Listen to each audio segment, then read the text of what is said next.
Does the government work for us, or do we work for the government?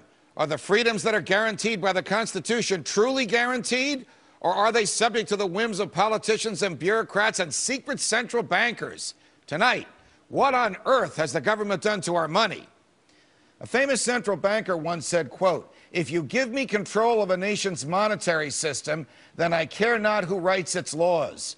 In the United States, we have the rule of law. It's the Constitution. The Constitution guarantees that if you own property, which includes money, the government cannot just take it from you or diminish its value. The same Constitution guarantees that the government will not interfere with contracts you've signed and economic agreements you've made. And the same Constitution guarantees a free market economy. And a free market economy is one where producers of goods and services have as few barriers as possible to trade with consumers and no barriers from the government. It's one where the laws of supply and demand, not central government planning, regulate the market. Competition for goods and services is at the core of capitalism. People who advocate for free markets understand that it is competition that drives down prices and encourages producers to create a better product.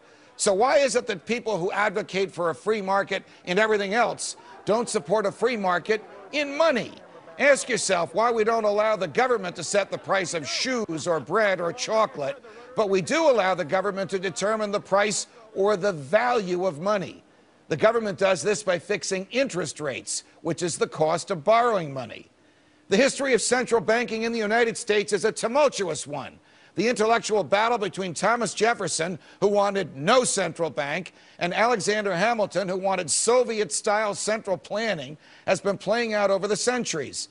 The battle between liberal economist John Maynard Keynes and free market champion Friedrich von Hayek still plays out today. Hayek was convinced that if we were ever again to have decent money, it would not come from the government. It would be issued by private enterprise. And Keynes argued that the government could produce prosperity with more control over our economic choices. We all know now that Keynes was wrong. Central banks are not necessary for a free market. In a free society, banks would have to compete for your business, and consumers would be free to choose a reputable bank.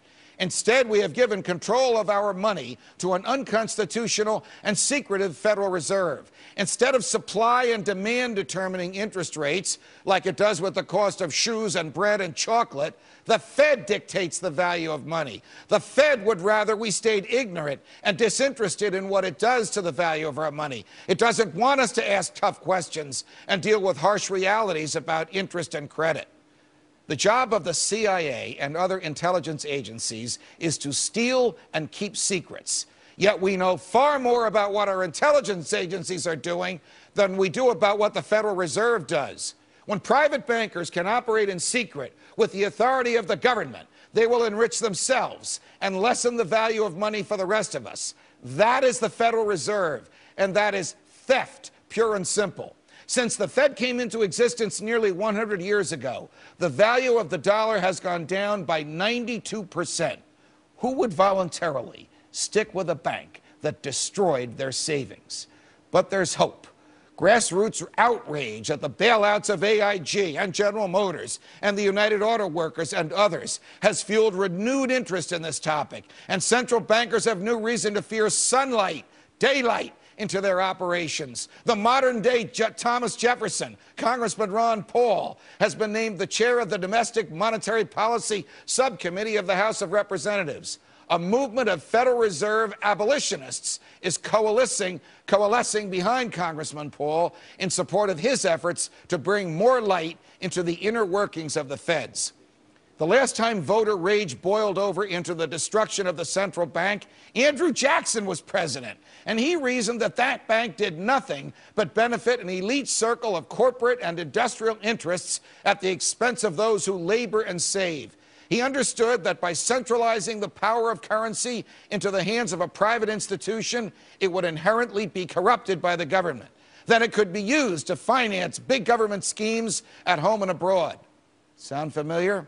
In a famous statement, Jackson declared, quote, "You are a den of vipers, and I will rout you out." And by God, he did rout them out. And by God, we hope the leaders of the Tea Party today will learn this lesson. focus their rage, and use it to shine light into the den of vipers at the Fed.